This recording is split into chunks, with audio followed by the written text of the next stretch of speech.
Please be seated. I guess stand up to say. Today's meeting of the Municipal Code Enforcement Board is called to order on September 25th. Welcome. Please stand for the Pledge of Allegiance. Pledge allegiance to the flag of the United States of America and to the republic for which it stands, one nation under God, indivisible, with liberty and justice for all. Be seated.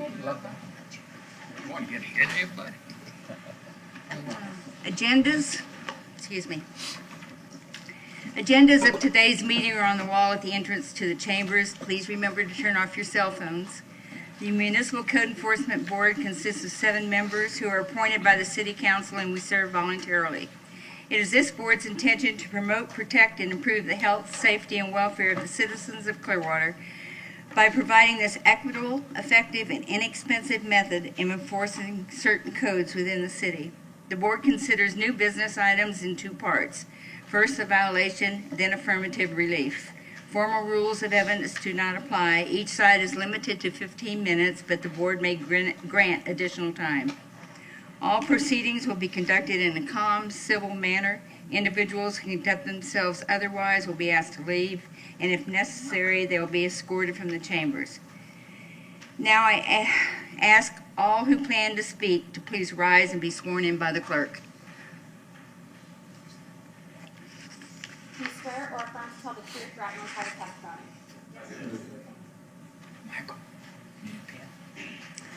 need a pen? Our first order of business is to review and approve the minutes of last month's meeting. May I have a motion to approve? Move to approve. Second. All in favor? Aye. Minutes are approved. Is there anyone here to speak to items not on the agenda? Yes. Board, I'd like to take this opportunity, of course, I'll introduce myself to Ken Pieslek, Code Compliance Manager with the city, but I'd like to take this opportunity to introduce our newest Code Enforcement Inspector, Brian Odegaard, and welcome him to this great team. Great. Welcome. Thank you. Happy to be here. Okay, new business thing.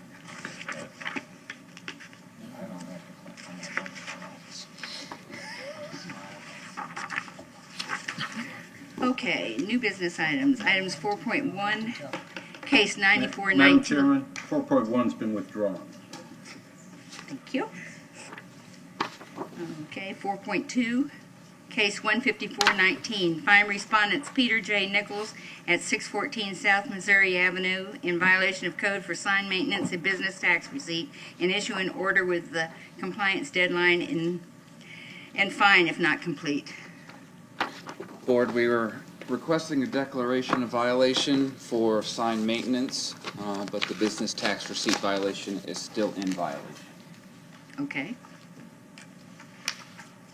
Is Mr. Nichols here? Yes, ma'am. Okay. I'll do the declaration. Is this the gentleman? Are you? You the Okay. gentleman? Yes. Okay. Madam Chairman, I'll make a motion on the first part. Okay. Okay. Just one motion. What's that? Just one motion. Yeah, just one. This is well, a declaration. Yeah, on the first part. The first part is the sign. Right. I move to find the respondent was in violation of the code as referred to in the affidavit in this case. The violation was corrected prior to today's hearing, and to enter an order that no fine be imposed. If the respondent repeats the violation, the board may order a fine of up to $500 for each day the violation continues to exist. Second. All in favor? Aye. Motion carries. Okay. Just a moment. It's a business tax receipt, right? Great. Okay. Pause for a moment, please.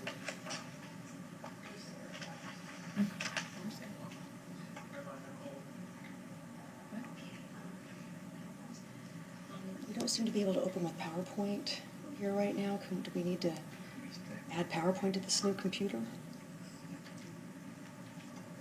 We're not getting that choice. Thank you.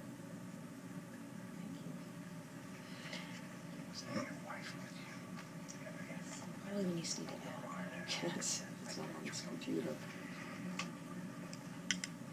Hey, Nicole, could we have that powered? That isn't working. It's not working. That Oh. number is not working. Is that why the dollar's there? I don't know why the dollar's there. Oh, sorry. I think that's a hint from the council. A repair fund. Oh, you can't see it. Or you can get the book and fix it. Mikey can do it.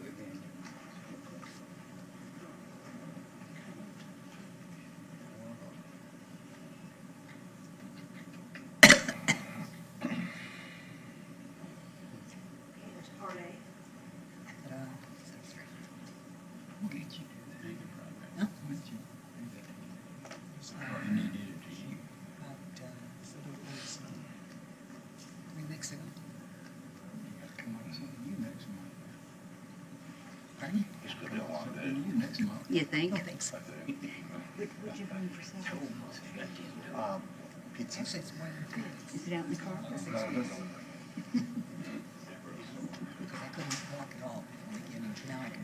I thought I'd see more First people. was Me Section too. 7. Now it's 1:15. No, I can walk. I'll be done. Complaints. Mm-hmm. That's what happened. Yeah.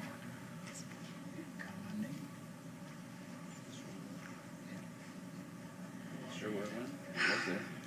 So do we have a PowerPoint installed on this yet?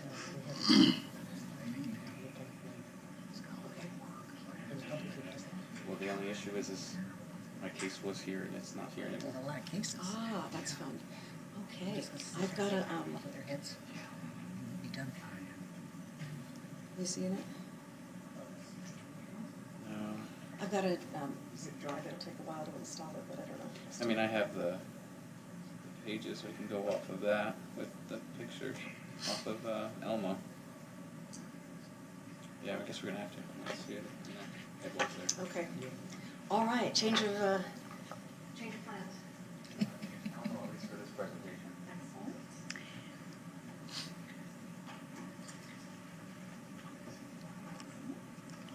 Mr. Knight, Yes, ma'am. let me ask Mr. Nichols a question. Absolutely. Do you admit or deny the business tax receipt issue? Yeah. You admit? She wants to know if you admit or deny that the business tax receipt is a violation, that you're in violation Oh, of it. yes, I did know though it was a violation. Okay. Because I had the name for the last 40 years, and I ended up the new dealership, and I thought automatically was okay, but I didn't know, but I'm willing to take care of it. Okay. I'll make a motion. Wait a minute. Would you have a seat then, please? Or are you gonna just do it? Just do the first motion. The first motion of the tax. Okay, go ahead. I move to find respondent in violation of the code as referred to in the affidavit in this case. Second. All in favor? Aye. Opposed? Motion carries. Okay. Might have to take a recess for a few minutes. You wanna finish this one, or do Why don't we finish this one and then we can do a recess since there was an admission. Sorry for the delay, everybody. We're just trying to get everybody That's up to okay. speed on here, okay? That's all right. Sorry, Daniel. Well, you don't, you can go ahead, kid. it's just not showing? Oh, That- I'm sorry. I thought you took their paper. We're good.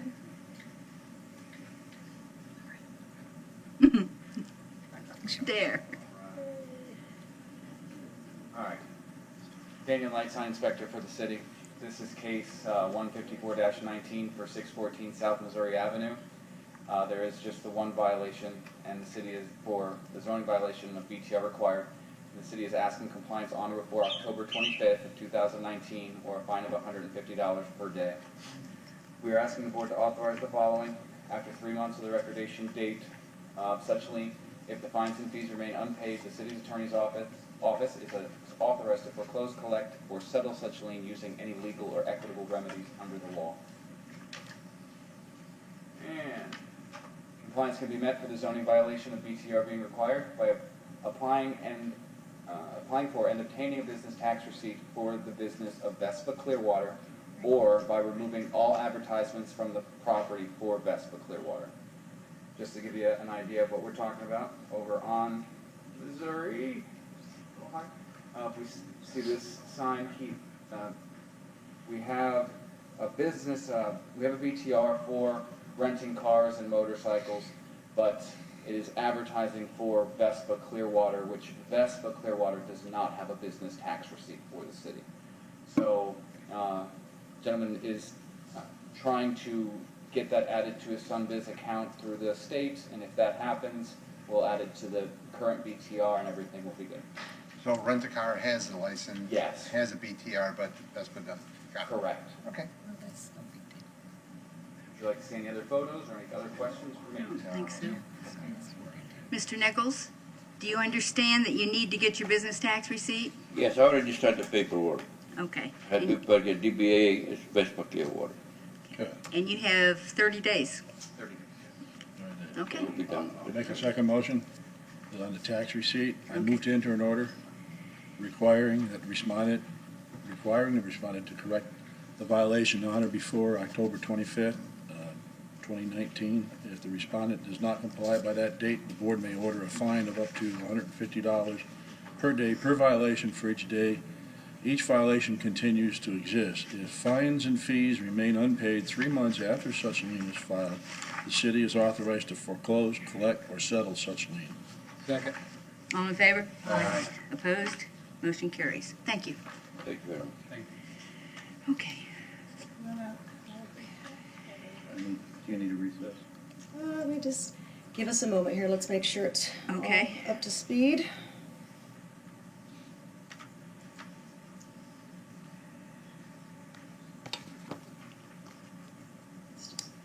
Okay, I think we're gonna be in business. Excellent. Also, this screen here, I don't believe is It's Correct. broken. It hasn't worked for a couple weeks. oh. Okay, so whoever's up next can come. Item 4.3. Right, I agree. Can we go on? Case 15519, find the respondent's Waffle House, Inc. at 2510 Sunset Point Road in violation of code for temporary signs and issue an order with a compliance deadline and fine if compliance is not met. Compliance has been met for the sidewalk sign violation, and the city is seeking a declaration of violation. Okay. I move to find the respondent was in violation of the code as referred to in the affidavit. In this case, the violation was corrected prior to today's hearing and to enter an order that no fine be imposed. If the respondent repeats the violation, the board may order a fine of up to $500 for each day the violation continues to exist. Second. All in favor? Aye. Opposed? Motion carries. Okay. Case 156-19, find respondents R.L. Wexford I Limited Partnership, R.L. Countryside LLC, GL Countryside LLC, and R.B. Countryside LLC at 2524 Alexander Place in violation of code for temporary signs and issue an order with a compliance deadline and fine if compliance is not met. All right. Would you say your name and address for the record? Jen Rosico, 2524 Alexander Place. I'm the property manager. Would you spell your last name, please? R as in Robert, Z as in zebra, ESUTKO. She was here last month. Do you admit or deny? I didn't know, so I guess, yeah. Weren't you here last month? Oh, this is your first time? Okay, I'm sorry. So you admit? So you admit? And if we could get the addresses changed on these notices, is that possible? Because I'm getting it from the owners who are out of state or they're not their own property. They're sent to what the property appraiser has on On their file. file. You can't forward it to me, that's on the property? Okay. Not that I'm aware of. Well, at least I know. Not from us, no. Okay, if you'll have a seat, Mr. Knight. First motion. Yeah. I move to find the respondent in violation of the code as referred to in the affidavit in this case. Second. No, wait. She didn't admit. She said, He said, yeah, Yeah, I she guess. said, she admitted. she said you didn't know. No, she said she admits if it helps get the paperwork to her. I mean, at the sign Admitted. Okay. now they're down. I'm sorry, who made the motion? Okay, did. thanks. Robert seconded. I did. Okay, thanks. All in favor? Aye. Opposed? Okay. Hello, Board. Daniel Knight, Sign Inspector with the City. This is case 156-19 for 2524 Alexander Place. The violation is for temporary signs. The City is asking for compliance on or before October 9th of 2019, which is 2 weeks, or a fine of $150 per day that the violation exists. We are asking the Board to authorize the following. After 3 months of the recordation date of such lien, if the fines and fees remain unpaid, the City's Attorney's Office is authorized to foreclose, collect, or settle such lien using any legal or equitable remedies under the law.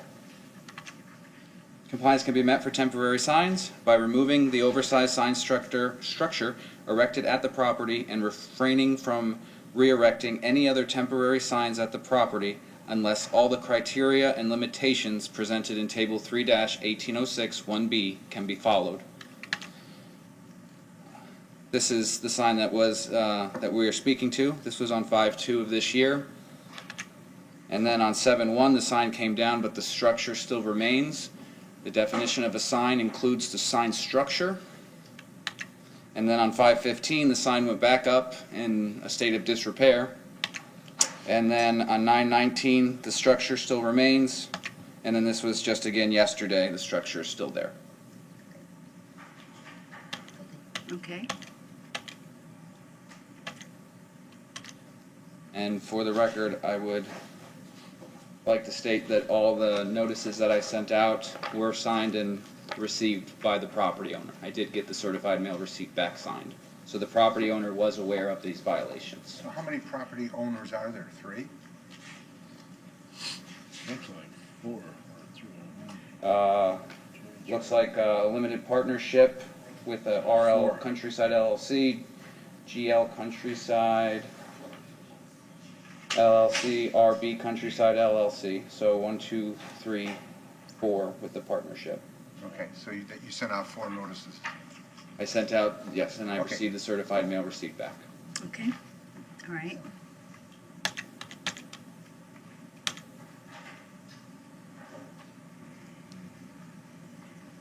So, Mr. Knight, in order to comply, they need to take the structure down, is that it? Yes, and then abide by the temporary sign ordinance, the 3-1806-1B, for any future temporary signs that they want to erect at a residential zone property.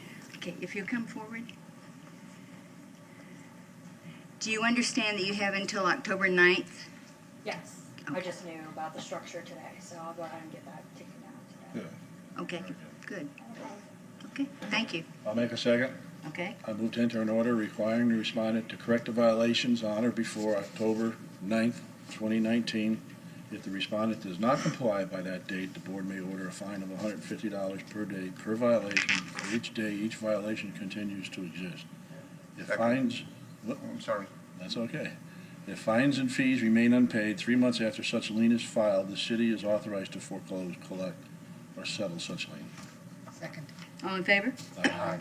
Motion carries. So that's not a big deal. Just get that taken care of. I'll let him know. We'll get it taken care of, thank you. Thank you. Okay, here we go. Item 4.5, case 157-19. 5 respondents, L. Amir Land Trust, Ding, Tarek, Zine E. Trey, at 2099 North Island Avenue, in violation of code for prohibited signage, and issue an order with a compliance deadline and fine if compliance is not met. Are they here? Compliance has been met for the feather sign violation, and the city is seeking a declaration of violation. Okay, I move to find that respondent was in violation of the code as referred to in the affidavit in this case. The violation was corrected prior to today's hearing, and to enter an order that no fine be imposed. If the respondent repeats the violation, the board may order a fine of up to $500 for each day the violation continues to exist. all in favor? Aye. Motion carries. Okay. Item 4.6, case 158-19, 5 respondents DML Realty at 2030 Drew Street in violation of code for sign maintenance, and issue an order with compliance deadline and fine if compliance is not met. The sign maintenance violation has been corrected and the city is seeking a declaration of violation for this Okay. case. I move to find the respondent was in violation of the code as referred to in the affidavit in this case. The violation was corrected prior to today's hearing, and to enter an order that no fine be imposed. If the respondent repeats the violation, the board may order a fine of up to $500 for each day the violation continues to exist. Second. All in favor? Aye. Motion carries. Item 4.7, case 15919. Find respondent Stars Cleaners of Tampa Bay, Inc. at 19080 U.S. Highway 19 North in violation of code for business tax receipt, and issue an order with a compliance deadline and fine if compliance is not met. Yeah, how you doing? I'm Leo Reyna, small business owner, Spell your last name. R-E-I-N-A. Thank you. Do you admit or deny? That's a good question. I deny, but I have an argument against it. Okay. So I'm here today, I guess, because I have a dry cleaning business, and to subsidize income, we started renting U-Hauls. We put trucks on the property, found out trucks weren't allowed to be on the property. We removed them. Now we're just online booking, and I'm told I can't even work online. So, again, I don't think we're in Cuba. I can't use the online to make money. I think it's a little ridiculous, but, I have a question if I may. This is a cleaning business? Yeah, I own the property. These trucks that are on there, are they for the cleaning business? No, they're not there no They're more. rentals. We put them on to subsidize income. Found out we can't have them on the property. Got them removed. But we're just doing online reservations. And now I'm told I can't even use my phone and internet to make money. Okay. Okay, so your cleaning business, is that like clothing you clean? Dry cleaners. Dry yes. cleaning, okay. So you have a business tax receipt for that business? Yes. Okay, thank you. And the trucks are not on that property? No. Yeah, inspector's here. I was told to remove them. I removed them. I got with my rep. I told him that I'm now not allowed to have them on the property because of the code. So he said, all right, you want to still make money, do online booking? I said, again, I'm trying to make money, and now I'm told I can't Okay. So even. the violation is it says you do not have a tax receipt, but you say you do? Well, I have a tax receipt for The my cleaning business. cleaning business, but not the other. I went to go get a tax receipt for the U-Haul, but they said they wouldn't issue me. But it doesn't say anything on here about truck rentals. If I may, I Yes. can go through the PowerPoint and. Please. we can explain. Okay, if you'll have a seat, we'll, I don't get it.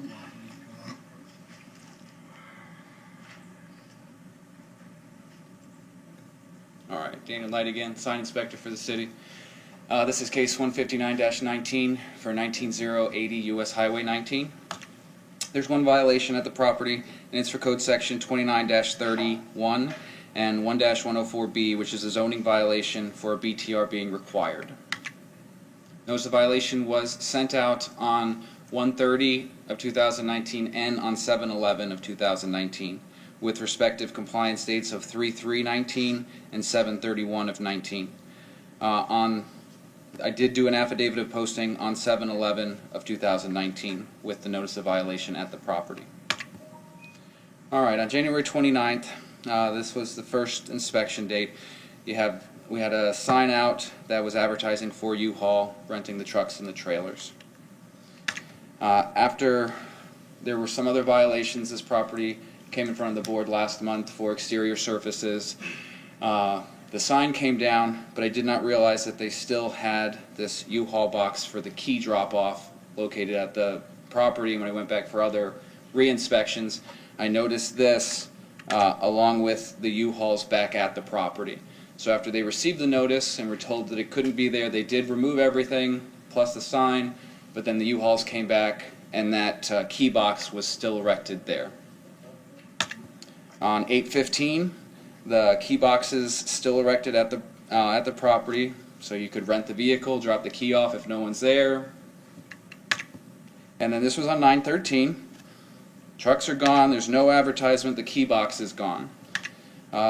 The issue that the city has is that if You Google this address, 19080 US Highway 19 Clearwater. It comes up as U-Haul Neighborhood Dealer, where you can rent U-Hauls.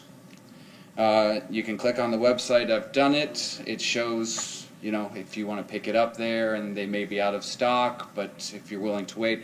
So they are still actively advertising for a U-Haul business, which does not have a business tax receipt for this property. Gentleman did come in to try and obtain a business tax receipt for the U-Haul business. Unfortunately, this parcel it doesn't have the use to do that. So he'd have to apply with the city to change the use in order to rent out vehicles there. And Question, where are the vehicles now?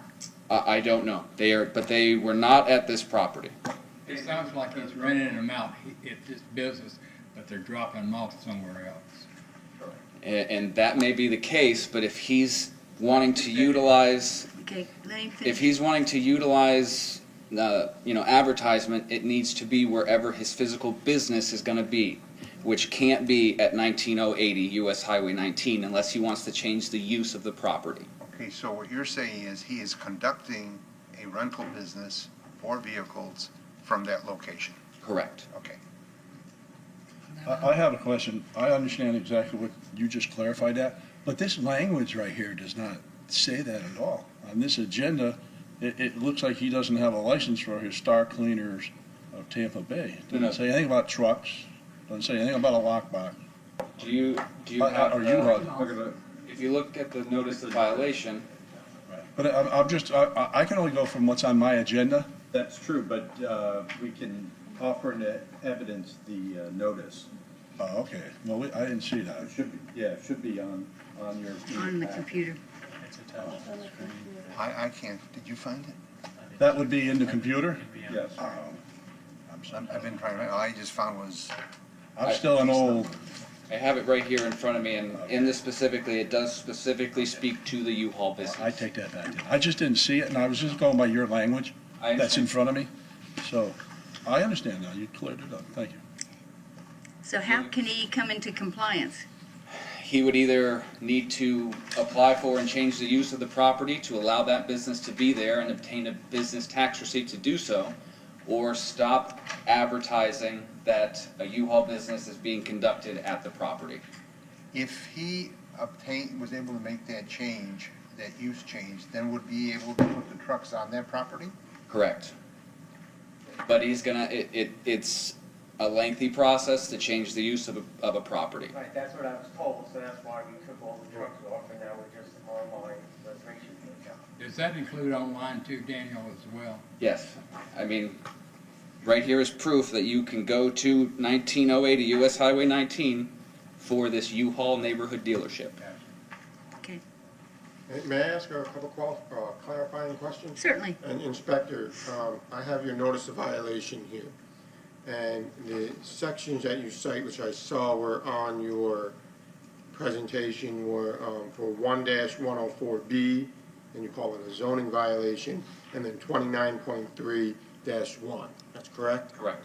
Okay. And is the reason that you cited those particular code sections is because it is a zoning violation to use a property without a BTR? Correct. And it is your understanding that this gentleman will not get a BTR, or whoever happens to be renting those U-Hauls on his property will not get a BTR unless there's a land use change to the particular property that Stars Cleaners of Tampa Bay, Inc. owns. Correct. And technically, there's two violations here. I mean, if you want to stretch it out. Not that. For the zoning and the BTR? Yeah. They were on one Well, you said the violation. lockbox was still on there. Okay. The lockbox did come off, so Oh, the only okay. thing that's still in violation currently is the advertisement of U-Haul business at the property. Okay. Online. Okay. I see the picture now. Yeah. Yeah.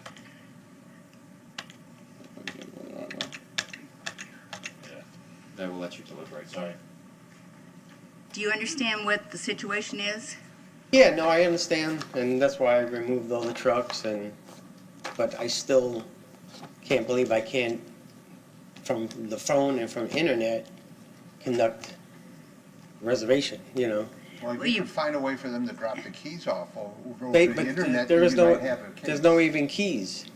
You guys keep saying keys, there's no keys. Well, you call and you say, I need a truck for tomorrow. We type it in the computer and they go pick it up at the nearest U-Haul, near that. Okay, They're not as- coming to my location. As long as U-Haul is not connected with your address out there, is that correct? You need to take it off your address. So if I put my home address, you know, again, Just to clarify that, wherever, as long as it's within the city limits, wherever you're wanting to conduct that business needs to have a business tax receipt for that business that you're trying to conduct. Even online. even online. Well, you know, it's a business, man. What was that? It's a business and you have to have that receipt. Oh, yeah, and I went to the city I don't mind getting the tax, you know, First motion. but it's just, you know, Yeah. what address do I put if I just want to work out of my computer, you know? Is there an open, you know, it sounds to me like, you know, You would have to find a location that's zoned for that. so I Okay. have to buy a location. Your problem is you're not Just in the right zone. I know, but Is it possible that he's classifying his business in the wrong way? That's something he has to figure out. Right, and I'm not up to par with all the different Right. business tax receipt categories, but there may be a possibility where it's online use from your home. But I can't. yeah, and when I called the dealership, you know, the U-Haul dealer, and I said, I'm going to hearing, and he says, I don't, you know, again, you don't rent U-Hauls from your location no more. You're just an online booking agent, you know. I said, I understand, but, you know, that's why I'm here today, just to, you know, again, trying to make money, you know, small business, and It'd be worth checking into. You might find a Okay, way. I'm gonna make a first motion, okay. and then we'll get this thing rolling. First motion, I move to find the respondent in violation of the code as referred to in the affidavit in this case. Second. All in favor? Aye. Okay. And then we'll hear the recommendation.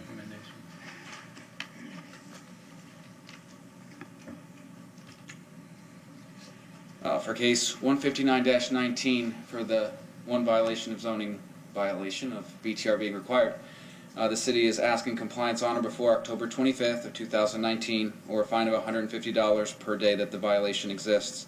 We are asking the board to authorize the following. After 3 months from the recordation date of such lien, if the fines and fees remain unpaid, the city's attorney's office is authorized to foreclose, collect, and settle such lien using any legal or equitable remedies under the law. Compliance can be met for the zoning violation of BTR being required by removing all advertisements from the property and the internet for the U-Haul business being operated at that property, or by changing the use of the property and applying for and obtaining a business tax receipt for the business to operate there at the property. Just get another location. If I may ask one more Certainly. clarifying question. Inspector, if the gentleman needed to know how to change the use designation on his property, would it be advisable to go to the Planning Developments Department's zoning division? This is correct. And that is located where? At 100 South Myrtle, second floor. No, he knows. I would definitely do that. They yeah, I'm could gonna probably help follow you. up to see, Yeah. Thank you, what- Danny. what's involved. Yeah. All right, Okay. thank you. Okay, second motion, I'll finish it up. I move to enter an order requiring the respondent to correct the violations on or before October 25th, 2019 per day. If the respondent does not comply by that date, the board may order a fine of $150 per day per violation for each day each violation continues to exist. If fines and fees remain unpaid 3 months after such lien is filed, the city is authorized to foreclose, collect, or settle such lien. Second? All in favor? Motion carries. Good luck. All right, thank you. Yes. That's something Okay, item 4.9, case 16119, find respondents John and Melanie Palm at 1936 Overbrook Avenue in violation of code for short-term rental and residential rental business tax receipt, and issue an order with compliance deadline and fine if compliance is not met. That was withdrawn. No, it wasn't. It's yours. Madam Chair, I do not believe there's anyone here, and this will be a declaration of violation. Okay. I'll make a motion. Yes. I move to find the respondent was in violation of the code as referred to in the affidavit in this case. The violation was corrected prior to today's hearing, and to enter an order that no fine be imposed. If the respondent repeats the violation, the board may order a fine of up to $500 for each day the violation continues to exist. Second. All in favor? Aye. Motion carries. Item 4.10, case 16219, find respondents Allison V. Thompson at 2271 Spring Rain Drive in violation of code for short-term rental and residential business tax receipt, and issue an order with a compliance deadline and fine if compliance is not met. Madam Chair, this will also be a declaration. Okay? On both? Yes. I move to find the respondent was in violation of the code as referred to in the affidavit in this case. The violation was corrected prior to today's hearing and enter an order that no fine be imposed. If the respondent repeats the violation, the board may order a fine of up to $500 for each day the violation continues to exist. Second. All in favor? Aye. Motion carries. Item 4.11, case 16319, find respondents Paul Ashley Perkins and Gail Barbara Turville at 2825 Chancery Lane in violation of code for short-term rental and residential rental business tax receipt, and issue an order with compliance deadline and fine if compliance is not met. Are they here? I'm going to assume they're not. I move to find the respondent in violation of the code as referred to in the affidavit in this case. Second. All in favor? Aye. So my name is Julie Phillips, Inspecting Specialist for the City of Clearwater, and my recommendation for case 16319 located at 2825 Chancery Lane, there are two violations. One is for an illegal short-term rental and a business tax receipt required. I'm requesting compliance on or before October 10th, 2019, or a fine of $250 per day per violation for each day the violation continues to exist. We are asking the board to authorize the following. After 3 months from the recordation date of such lien, if the fines and fees remain unpaid, the city attorney's office is authorized to foreclose, collect, or settle such lien using any legal or equitable remedies available under the law. Compliance can be met for the illegal short-term rental by renting the property for at least 31 days or 1 calendar month, removing all daily and weekly rental rates, reviews, and discounts. In addition to that, all websites and calendars should reflect the 31-day or 1 calendar month requirement. Compliance can be met for the residential rental business tax receipt by filling out a residential rental application and paying the required fee. This location is located just north of the Soul Cemetery located on Sunset Point Road. They're advertised on the homeaway.com website. They are renting their home for a minimum of 3 nights. 3 nights better for your viewing. You can see the inconsistency with the calendars. Obviously, July is not booked for 31 days or 1 calendar month, and these photos were taken on July 6th. And I did try to book the property from October 5th to the 12th for 7 nights and was successful in doing so. I also talked to the property owner who did call me, who's out of town, and stated she was not aware that she could not rent. Neighbors tell otherwise, but she said she is on her way back and she plans on bringing it into compliance.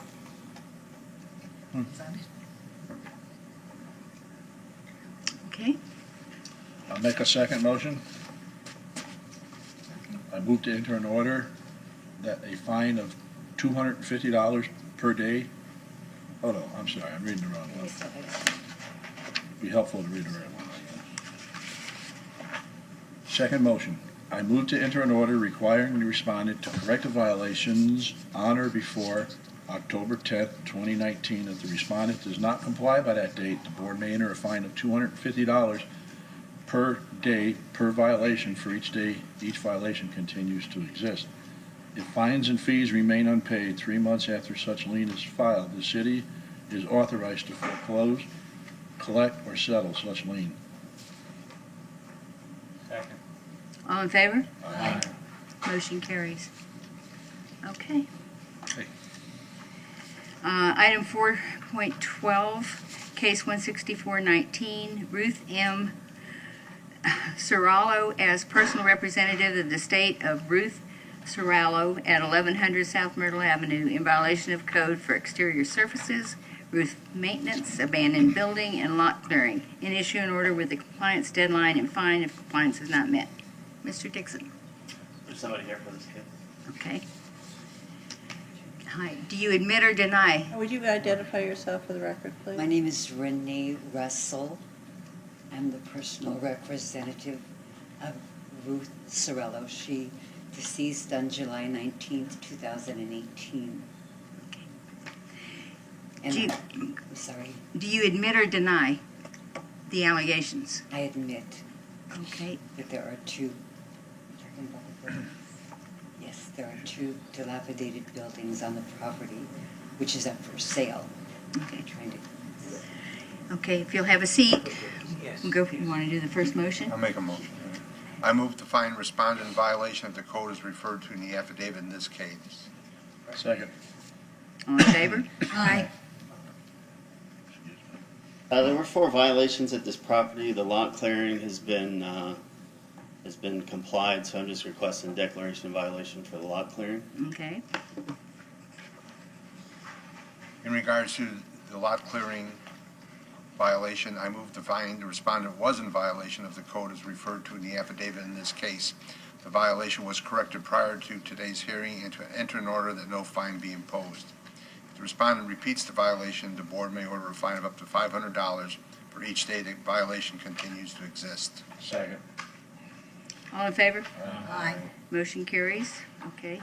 What about the rest of it? Okay, good afternoon, Greg Dixon, Code Inspector with the City of Clearwater. This is my recommendation for case 164-19 at 1100 South Myrtle Avenue. There's still three remaining violations for an abandoned building, exterior surfaces, and roof maintenance. I'm requesting compliance on or before October 23rd, 2019, or a fine of $250 per day per violation if compliance is not met.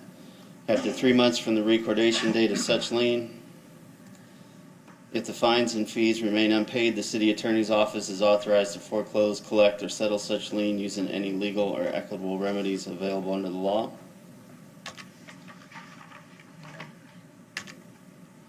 Compliance can be met for the abandoned building by having all code violations addressed, have current utilities turned on, and have the building occupied, or by selling the property or have the property demolished.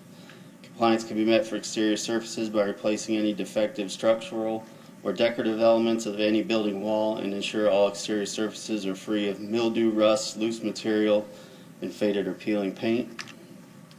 Compliance can be met for the roof maintenance by having the roof replaced and made safe, secure, and watertight. This is the property. I believe it's been abandoned for quite some time. The roof's been caved in. Vegetation's taken it back over. The exterior walls are starting to fail, or they've already failed. This is the back of the property. This is a small building that was used, I think, to sell produce or something in front of the other building that you saw, and it's starting to fall apart. Is this north or south of Bel Air? South, it's almost to the cemetery down by Lakeview, down that way. These all were commercial buildings? Yeah, this commercially zoned property. Here's the property after the compliance date. It's the back of the property. Here's the property yesterday. They have cleaned up some of the vegetation. This used to be all overgrown. They have cleaned that out. They did do a good job on that, but the rest of the buildings, I don't know how much they can do to them. You know what the problem is with that screen? We can't see those dates. I mean, I can't. This is yesterday. Yeah, but we can't read that unless you tell us. You know. And this was yesterday. Is that what we can see? Okay. And this was on the 8th of 8/8/2019. So when did this first come on your radar?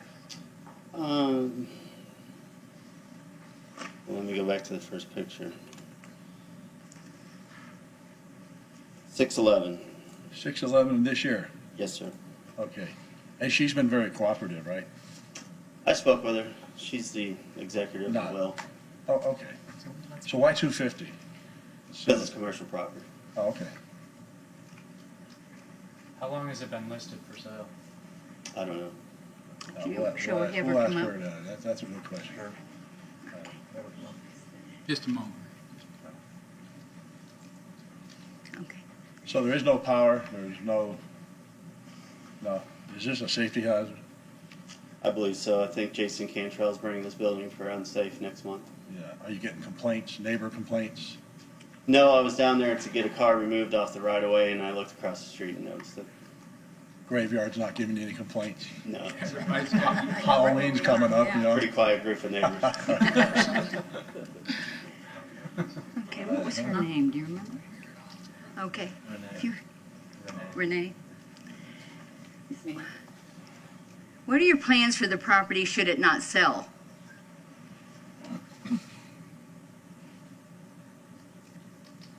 I don't know. Ruthie's been gone she had it for sale before she passed over a year ago. It's been up for sale. It is, at the time, listed with David Kessler is the realtor of Christie's Coastal Properties. And speaking with David the last couple of weeks, he's had several interested parties, but I haven't heard anything back. Our hopes were whomever bought the property would, demolish the building because it's a nice long piece of land, almost an acre. The front little building was rented for 17 years until June 1st. It was a little Mexican restaurant. Ruthie rented it to these people for 17 years. Now, The building behind it was her dad's old warehouse because it was a fruit market for many years there. But it's all dilapidated, and I don't have, of course, the funds that was my because question. her property that she wanted we've been best friends since we were 18. So the estate does not have any money to pay for the demolish? Right, I borrowed the money from my sister to have it cleared, and then during the past year, family and friends, we've all gotten out and kept it up, the back part, the best we could with weed eaters and pulling, and it is, I called a bush hog company, they wanted $250 an hour. Of course, I'm determined, and so we just pulled in work and have tried to keep it up. But as far as demolition of those two buildings, I can only guess that it would cost thousands of dollars. So my hopes are the same hopes as my best friend Ruthie's were, that someone buy the property like the rain thatch just sold a couple of months ago, and out of Canton, Ohio, people purchased it and plowed it down in the land behind Ruthie's, and they're doing a storage unit. And those are my hopes, the same as Ruthie's. Renee, is that your name? Yes. Can I call you Renee? I understand it. I like the fact that you have it for sale. You seem very honest. And you've just been on the radar since June of this year. And the thing that concerns me, if the city goes a little step further and declares this unsafe, then we got a problem. So what we all have in common here is we're seeking compliance, And as a collective board here, the only thing we can really help you with is time. Would it help you, like the city wants this in compliance by the 23rd of October? May I request more time? Certainly. I mean, if we were to help you with time, would that help you? It would help tremendously. This Mr. Kessler, he's a real estate agent? Yes, sir. So he must know your predicament. And he does. Yeah. Absolutely. He knows that I'm. Yeah. I'm just speaking for myself. The board would have to approve. I mean, if we gave you 60 days or even 90 days, but we've only been on the radar here since June. It's not like this has been going on for 6 months or something. I mean, I personally would be willing to do that. Except it's an unsafe building. Not yet, though. Okay. That's next month. Yeah, that's the next step. That's what concerns me. What concerns me is if it does go into being an unsafe, I mean, if somebody was to get hurt in there or something. I know this doesn't mean anything, just because I grew up from old school obeying do not trespass signs. But we posted, private property, do not trespass all over the place, which doesn't mean anything because of homeless people. The building behind the little, I still call it a fruit market because ever since we were 18, it was her dad's fruit market. But the concrete building behind it, that was her dad's warehouse, is the dilapidated, where the cinder blocks, and you can see underneath where homeless people could hang out, and druggies, and it's very dangerous. Ms. Russell, how long has the property been on the market? Ruthie passed July, and she had it up for sale a good About 14 6 months before she passed. How many? It's all total probably been on the market for about a year and a half. Year and a half, okay. Um, And your realtor has not had any No. bids on it at all? He's had people, call and go and look.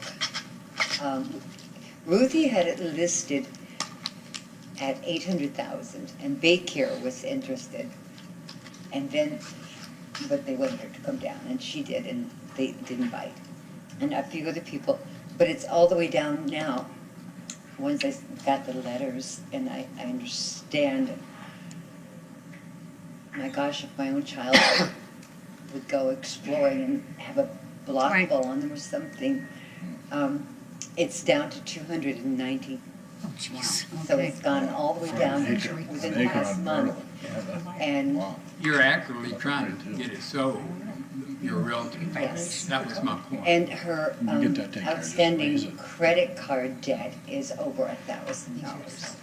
I mean, $100,000, because she basically lived on her credit cards. But if it goes into an unsafe, it hasn't yet, but if it goes in that direction, it's going to be even worse. Exactly. I'm not even, I just know, I have to believe that it's gonna sell Yeah. before, if I'm extended the 3 months. What about the But tax? if Are it's- you be able to, how have you been able to keep up with the taxes on this property? Yes, sir. Okay. The taxes, have never gone behind. Okay, so one thing you may want to look into, I don't know that this is the answer. I just borrow the money from my Talk to a sister, bank, my son. talk to a bank and get a loan on the property You're and not then gonna clean it up. Okay, because, and let the property pay for itself. You don't do it personally, you know what I mean? Give her an extra month. I mean, are there people that are expecting benefits from the sale of this after her debts are all paid? I am in her will. I'm the only person. Okay. I'm one of them. Okay, so it might be one of these things of pay me now or pay me later. The property may sell better if it's cleared, I don't know, but that's one thing you may want to consider is get a loan on the property and get this work done. Yeah, it does look much better, of course, that it's been cleared again. But the two buildings are my biggest concern. And I Yeah, do believe it's a that whomever commercial property. would purchase the property would just demolition them down. So They're not like. you have a problem, and that's true. Okay, can I have a You're motion? gonna make a Yes, motion? I'm going to make a second motion. Okay. I move to enter an order requiring the respondent to correct the violations on or before, we're giving her an extra 30 days, so that would be November 23rd, 2019. Oh, I thought you said 90. No, I got overruled. I thought you said- It goes into an unsafe Yeah. mode, and we can't really go But we're that still giving you long. time. It's better than October 23rd. We're going to go to November 23rd. Excellent. Anything. If the respondent does not comply by that date, the board may order a fine of $250 per day per violation for each day each violation continues to exist. If fines and fees remain unpaid 3 months after such lien is filed, the city is authorized to foreclose, collect, or settle such lien. Second. All in favor? Aye. So, Motion are carries. you clear on that? And I wish you well. I have something in writing, or should I write it? They'll give it. Yeah, to you. you'll get They'll it. You have 60 days. So maybe you could talk to, like he said, the banker, Mr. Kessler, or somebody, and let I them know know. that I can't get a personal loan myself. No, on the property, mortgage the property. You're not gonna loan on that. Put a lien on the property and let it pay for its own Not the way it thing. is. Pretend the lot's a person. Not you, Wait, I won't have- it, I'm sorry. not you. She doesn't understand that. The property is an entity all to itself. Yes. You're a separate person. Yes. Property's over here. Let the property pay for itself by going to the bank and getting a loan against You it. can talk to your realtor about that. He'll explain it further. Well, I just have high hopes that it's going to solve it. Well, anyway, good luck. Thank you. Good luck. Hopefully, the extra time will help you a little. Good luck. Can you do a lot in 60 days? Good luck. And ma'am, if you make progress, keep Mr. Dixon informed.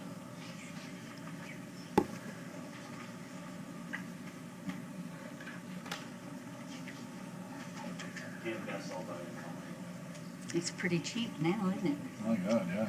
Yeah, wait, Take a lot of work to clear it. Yeah, you gotta clear it, but you get an acre on Myrtle. still, if they care enough to want us, they care enough. Look again, and they have plenty of money to spend. I just gave them a Okay, case 4.13, item, case 16519.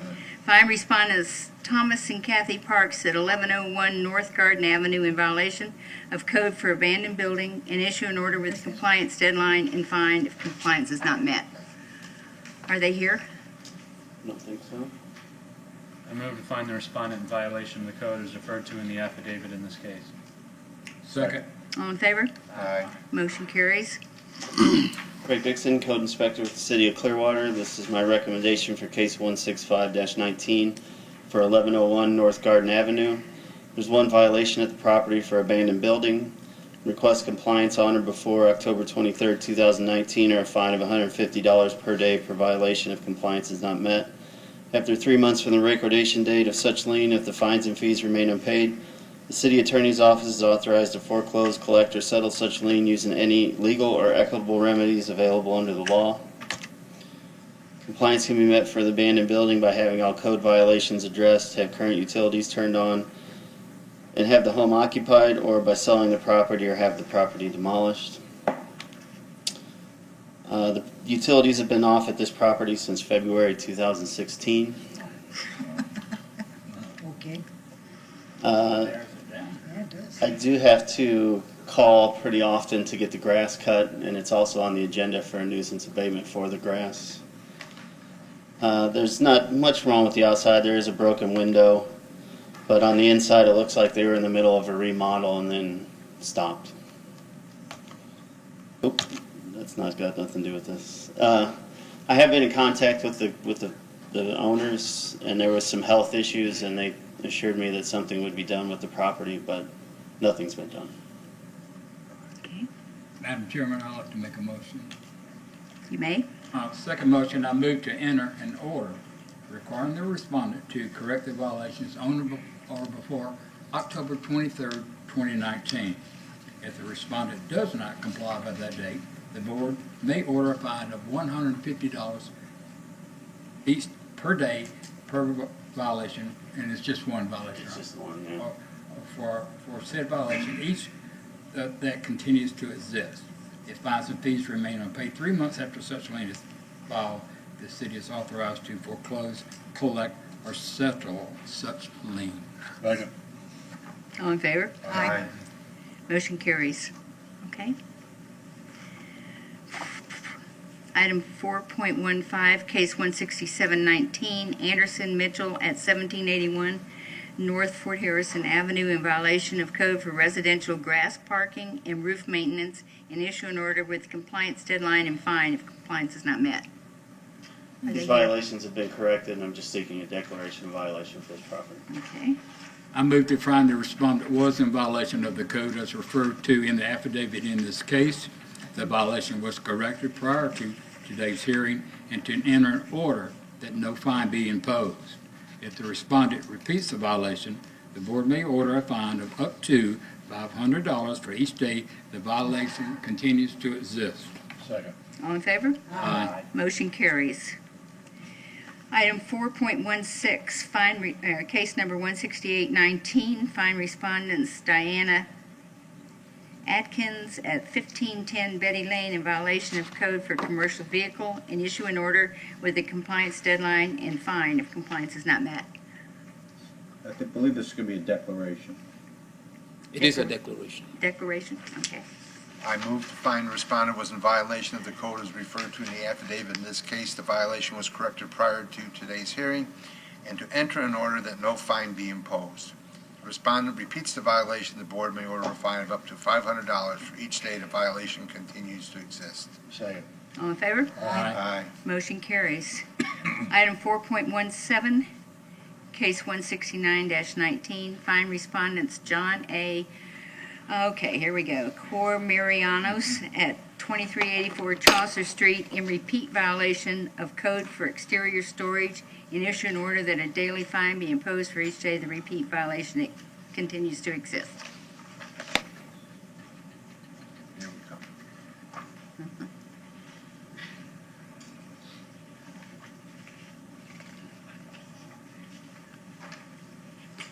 If I put theirs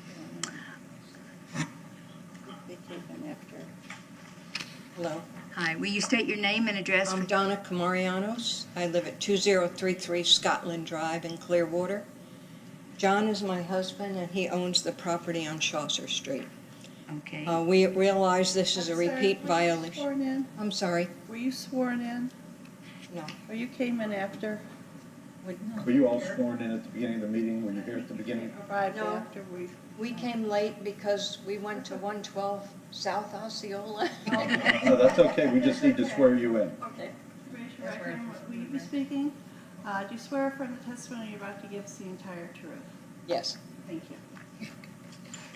Okay. So what happened is, this is an income property. We have tenants, and this is a repeat violation, and we understand that this is true. My husband's not well, and in the time, about the time the letters were sent, he was in and out of the emergency room. We weren't paying attention as close to the property as we should have. We knew the tenants were supposed to be cleaning things up. When I finally did get the letter and go to the post office and get it, then it was a few days, and I called Daniel. He was good enough to meet me at the property. He told me exactly everything. So, a lot had been done, but there was more things that needed to be done, and we took care of it right there. And it will not happen again. So it's so late. Okay. All right. If you'll have a seat. Thank you. Yeah, we need it first. I move to find the respondent in violation of the code as referred to in the affidavit in this case. Second. All in favor? Aye. Motion carries. Is that a declaration then? Shouldn't this be, It is. motion be under repeat violation? Yes. Yes, it is. Yeah, there was a little bit there to finish, Mike. And it's a repeat violation. I just need to second. I move to find the respondent was in violation of the code as referred to in the affidavit in this case and has committed a repeat violation. Second. All in favor? Aye. Motion carries. Okay. Back at you. Good afternoon, Daniel. My name is Daniel Kasner, Code Enforcement Inspector for the City of Clearwater. I do have the address is 2382 Chaucer Street, but that's the mailing, it's a duplex. So 2384 is the mailing address, but in our CELA system, there's two different designations for 2382 unit and the 2384 unit. Okay. And this repeat violation was attached to a case that was brought before the board in 2018 by Greg Dixon for outdoor storage. And the case was attached to the 2382 unit, so I figured I'd just be consistent there. Okay. If you'd like, I could show you the photos of the days that they were in violation, but these were the days I have so far, was 6 days on August 7th, 15th, 20th, 23rd, 26th, and 29th. Decided to go with a fine of $250 for 6 days for a total of $1,500. On the 29th day, met with them. That was the day that they had fixed everything, and I'd gone back a few other days just to make sure that everything had stayed the same, and it has thus far. Are the tenants still in the? Yeah, I spoke initially to the tenants 2 weeks before I posted the property, which was on the 7th, with the repeat violation, telling them, you guys, this property was in code board before, could you please clean up? And they were sincere, right? The tenants, they said they'd do something, and then they did a little bit, and then they did a little bit, and In it just those took a last, while. since August, is everything in compliance now? Yes, now it is in compliance. They had some items in the property. Like I said, if you'd like to look at the photos, I could show you. Let me ask you, the exterior storage was due strictly to the tenants and not due to the property owner? Is that what we know? Yes. Yes, okay. All right. I'll present from the beginning then. Yeah, the pictures would help, David. Yeah. For exterior storage, it was a repeat violation for Code Section 3-1502G1 and 3-1502G2. A repeat violation means a violation of a provision of code by a person who has been previously found through a code enforcement board or any other quasi-judicial or judicial process to have violated, or who has admitted violating the same provision within 5 years prior to the violation, notwithstanding the violations occurred at a different location. The notice of repeat violation was posted on August 7th, 2019. It was originally brought to Code Board on November 28th of 2018. In November 28th, 2018, case number 171-18 was brought before the MCEB by Inspector Greg Dixon and was found in violation for Code Section 3-1502G1, 3-502G2. The owner was not present. The board ordered compliance by December 14th, 2018, or a fine of $150 per day. An affidavit of compliance was submitted by Inspector Greg Dixon on December 14th, 2018. On July 25th, 2019, a jury location observed the property in violation again of Code Section 3-1502G1, 3-1502G2 for outdoor storage / not used for outdoors, making a repeat violation. This was on the 25th. In the carport there's a bunch of tools and toolboxes and various items being kept. Under that code provision, carports are also subject to not being used for storage, meant to be used for cars.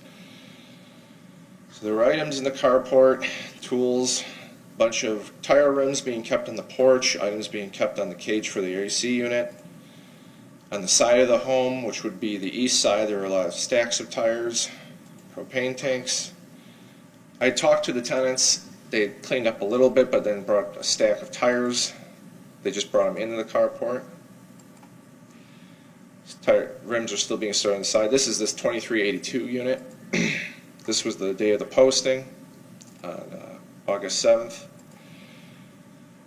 August 7th, still storing things inside. Now this is on the other side, the 2384 unit. They're storing some janitor equipment, propane tanks, kitchenware, buckets, random items. Went back on the 20th, a little bit of cleanup was done. Issue on the 2384 side that they had batteries outside, buckets, gas containers. A few items were being kept in the trees. Went back on the 26th, a little bit of cleanup. 29th, I believe this day I met with John and Donna out there, and they said this is the day we're going to get it all cleaned up. And they had me come back later, and it was cleaned up. This is just a picture of some of the items that were being stored in the trees. Oil pan and some boxes and some lumber. I went back on the 6th. Everything's looking good. The toys are all right. Plants. I allowed the one bucket because they have AC drip that comes down there. I went back on the 20th. Everything's still looking good. Okay. So you did receive cooperation from the owner? Yes, they wanted to. And gradual cooperation? Yes, gradual cooperation with the tenants. Okay. So, Madam Chairman, my thing is this. I've been a landlord, and it's not always easy to control your tenants, but at the same time, you have a business, you are conducting a business. You've got to work with them, or you have to get them out. I think $250 may be a little high. I don't know what other people think. I agree. I think that's standard, though, for repeat, isn't it? Well, I don't think we can go up to above five. that. It can go up to 500. No, you can, the board can choose any That's what amount we they choose said. up to $500 per day. Right. Up to 5. I'm thinking of, I would make a motion of 150. This is what we had to face before. But at the same time, I would like to tell those owners that either get new tenants, or if you can't Stay maintain on it, top of get it. out of the business, sell it, and let somebody else deal with it.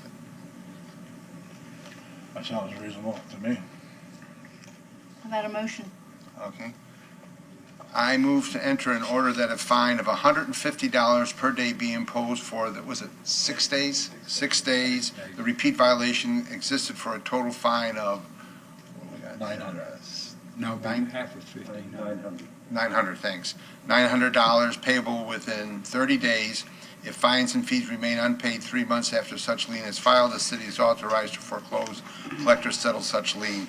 If the respondent repeats the violation, the board may order a fine of up to $500 for each day the violation continues to exist. Second. All in favor? Aye. Opposed? Motion carries. Okay. Did you understand? Yes, thank you very much. You're Okay. welcome. Appreciate it. How many days was it we gave them to pay that? 30 days. 30 days. Yeah, 30 Thank you, ma'am. 30 days.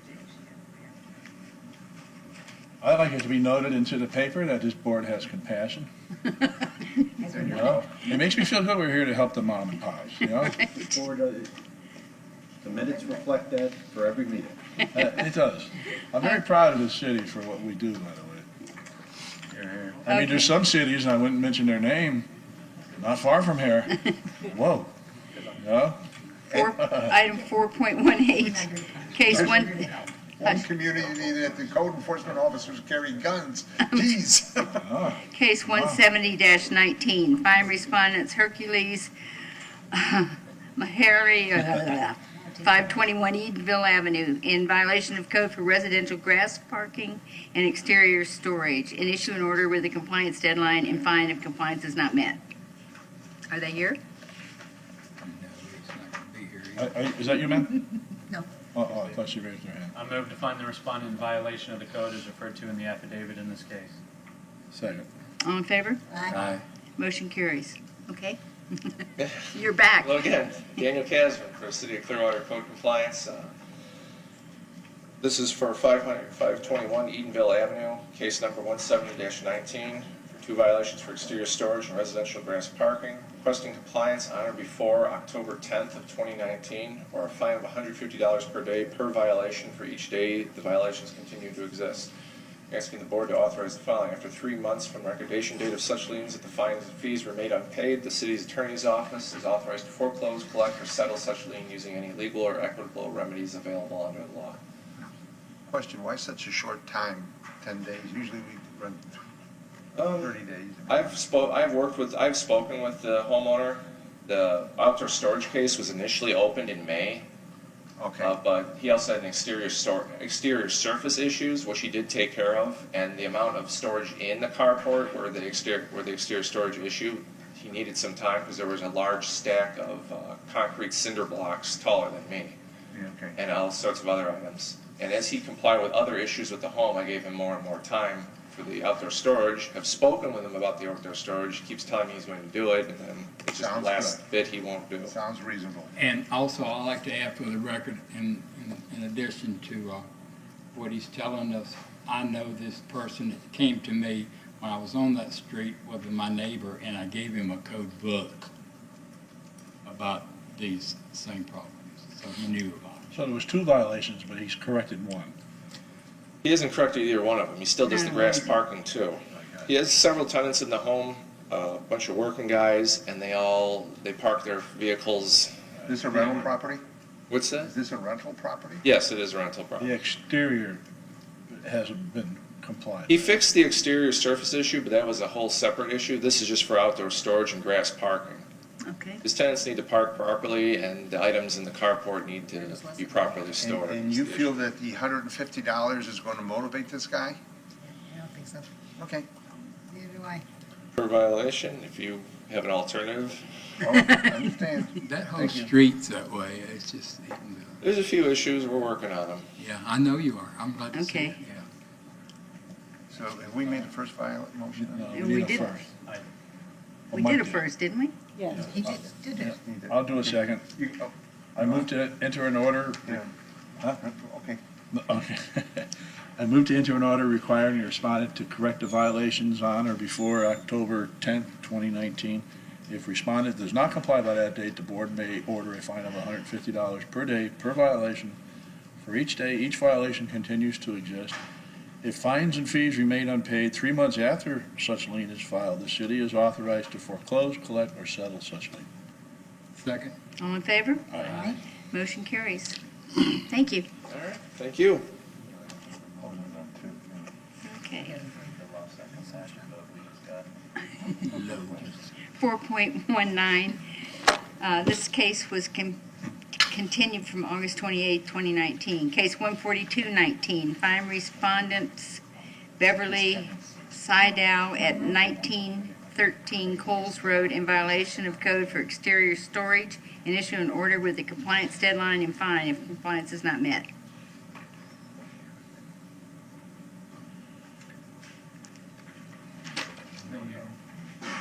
Finally got somebody. Madam Chair, may we remove this case from the new business agenda and place it on the nuisance abatement agenda? Because I think the remedy the inspector is going to request is to abate the nuisance. The property instead of. Pardon me?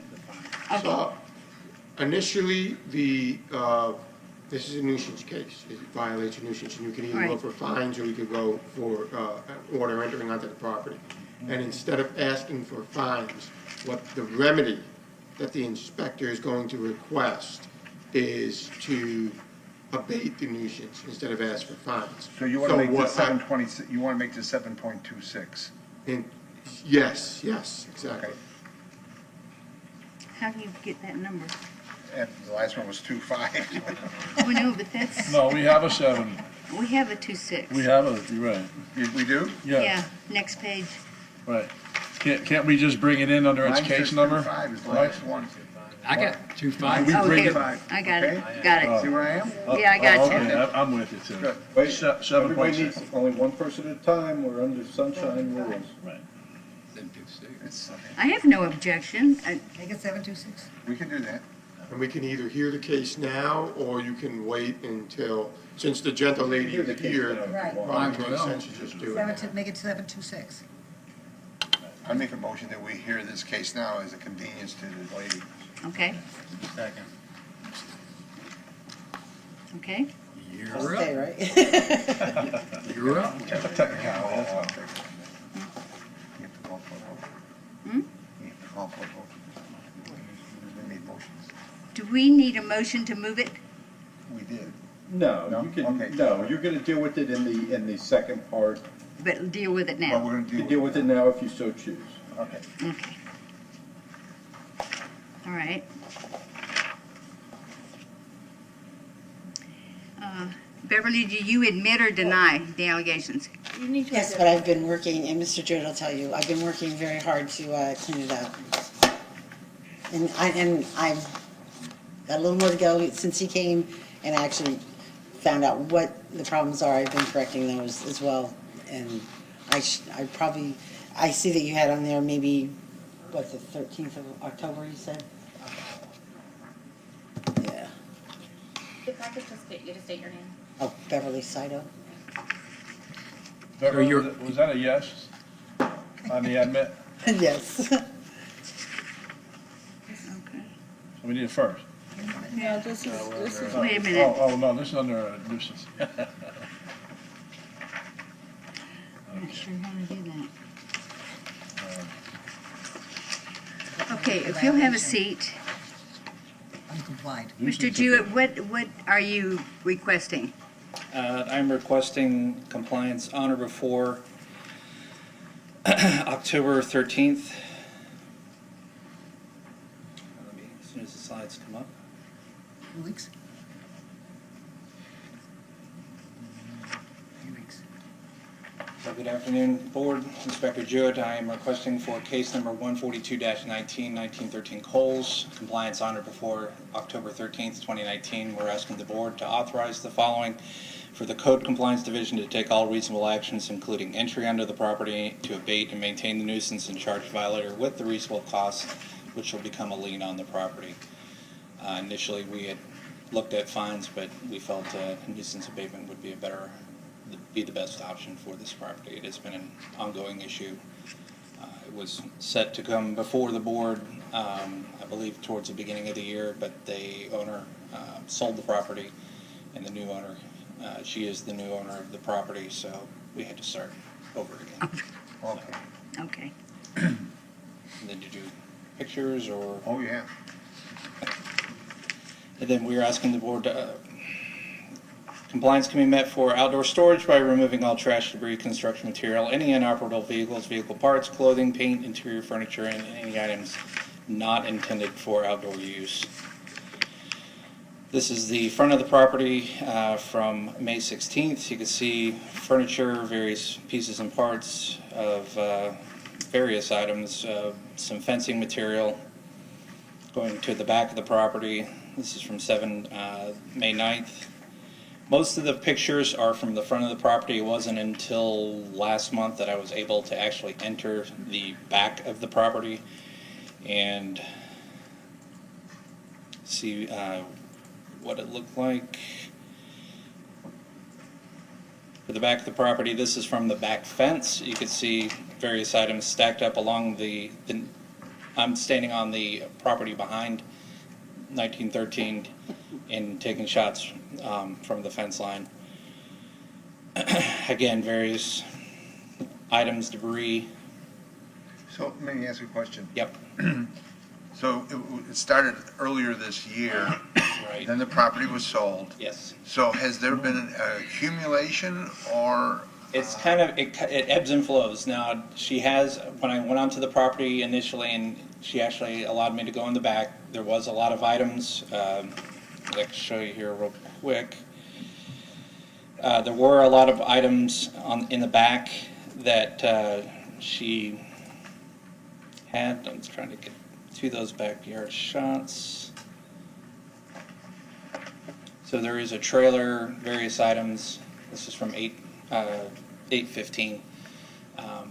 Again, it comes and flows. The front of the property where I usually see all the violations, it'll be cleared for a while, then it'll come back. It'll be cleared and come back. And then when I got to the back of the property, I did explain all the items back there that were in violation and that needed to be removed. I did explain that, we would be seeking a nuisance abatement. I came back at a later date. She had cleaned up a lot of the property. There was still a little bit left to go, but as of last week, I haven't been able to meet up with her and get onto the back of the property to see what she's doing. But she is making an attempt versus a lot of my other folks with this kind of situation that just sit down. Thank you. Okay. Nuisance abatement and cleanup. I'd like to make a motion on that. Okay. Madam Chairman, I move to enter an order finding the respondent in violation of code and requiring the respondent to correct the violations within 18 days from today or 17 days from tomorrow of the board's written order or by October the 13th, I believe it. Yeah. 13th, 2019. If the respondent does not comply within the time specified, the city may take all reasonable actions, including entry onto the property, to abate and maintain the nuisance and charge the respondent with a reasonable cost, which will become a lien on the property. If cost, fines, and fees remain unpaid 3 months after such lien is filed, the city is authorized to foreclose, collect, or settle such lien. Second. All in favor? Aye. Motion carries. Okay. Look, Beverly. Pardon me? He said good luck. Okay. Item 4.20, continued from July 24th. Case 13219, find respondents Jeffrey Litton at 303 Cedar Street in violation of code for permits and issue an order with compliance deadline and fine if compliance is not met. Madam Chair, this case got continued to allow the gentleman to pull a permit. I think it was for a fence. I spoke with the building official, and we think a permit may have been pulled, but we're not sure if it's been pulled or if it's actually been pulled or just applied for. So what the city would ask is just to continue this case to October. If if the violation has been corrected, we'll just withdraw the case. Okay. It's fine. I make a motion. I don't think we need a motion. No. do we? You don't need a motion. You wanted it? Let's Maybe you wanted to make a Okay. motion. but we're not voting for it. Make a motion not to make a motion. Nobody's seconding your motion. Okay. 4.21, case 19419, find respondents Paul A. Gallup at 442 Mandalay Avenue in violation of code for permits and issue an order with compliance deadline and fine if compliance is not met. Cantrell. We are requesting a continuance on this one to next month. Till next month? Next month, yes. Why? Okay. 42. Want a motion? I just kidding. Okay.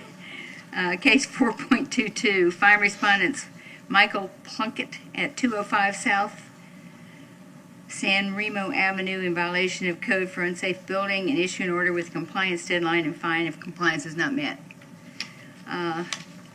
Will you state your name and address for the record, please? Michael Plunkett, 205 South San Remo Avenue, Clearwater. Do you admit or deny the allegations? Truthfully, I'm confused by all the paperwork I've had in this case. I want to cooperate, but I also want to know what I'm admitting or denying. Well, we should take that as a denial. Okay. Okay, if you'll have a seat, Mr. Plunkett, we'll talk to the inspector. Okay? Good afternoon, Building Inspector Jason Cantrell, presenting case 195-19 for the property at 205 South San Remo. Here we have one violation of an unsafe structure, citing sections 3-1502A for property maintenance requirements and 3-1503B2 for public nuisance. Notices of violation were sent on 11/19/2015, 5/9/2016, 6/14/2016, 1/31/2017, 7/23/2018. That one was sent by myself, and again on August 7th, 2019. Compliance dates for this were from the date of receipt of notice, 7 days to obtain a permit, and 20 subsequent days to complete the work. Certified mail receipt was received for one of those notices on August 6, 2018, which was also the notice of hearing for today. Affidavits of posting were done on 11/23/2015, and then another one was done this month, September 3rd, 2019. I apologize, the certified mail receipt I received was for a previous notice. It was not for today's hearing. The posting was for today's. Okay, on our notices that we send out for unsafe structures, we give two options for, three, for the owner to come into compliance. They can bring the property into compliance. They can appeal to this board here, MCEB, or to the Flood Board of Adjustments and Appeals. Mr. Plunkett chose to do the appeal to the Board of Adjustment and Appeals. And he felt, he heard that case was heard before that board on September 6, 2018. His request to that board was desire time to evacuate the house and consent to permit the city to demolish the house. That board's findings were to uphold the unsafe declaration and order the structure repaired or demolished in 30 days, thus allowing that time for cleaning of belongings from the structure. And now we, due to the request of legal, we are bringing it before this board as well. This is an overview of where the property is at. It is right near the split of Cleveland and Gulf to Bay off of San Remo that runs north and south. This photo was from February 26, 2015. The inspector here, as you can see, it is a wood framed house. There's a lot of termite damage over to the right above the steps. And then around the back, this is where the inspector found the unsafe condition. The condition in question is this back wall here. You can see he's removed some of the siding has deteriorated to the point where he's replaced it with plywood. Inspector, what was the date? What's the date on those? The date on that is February 26, 2015. 2015? That inspector went back to the property on November 10th, 2015. That same wall has now detached from the rest of the structure, and that corner is sitting on the ground. Another photo from that same date, November 2015, just showing a better view of the wall sitting on the ground. You could see straight into the house there. And this photo jumps up to February 6, 2018. So 3 years have gone by and that wall is still sitting on the ground and the home is open to the elements. That's ridiculous. There's another photo of from the same day. And any questions? Do you have anything recent? No, not since 2018. I have not been back. It's in the back of the property, and unless I'm invited back there, I can't. So So what it's you're a year doing here is just catching up and cleaning up this issue? Yes. It's unsafe. Yes. Is there power on this house? No. No. That last check there was not. No. Is it owned by the same people? Yes. Are you living at this house Yes, ma'am. without power? How about water? Without water? No. No water.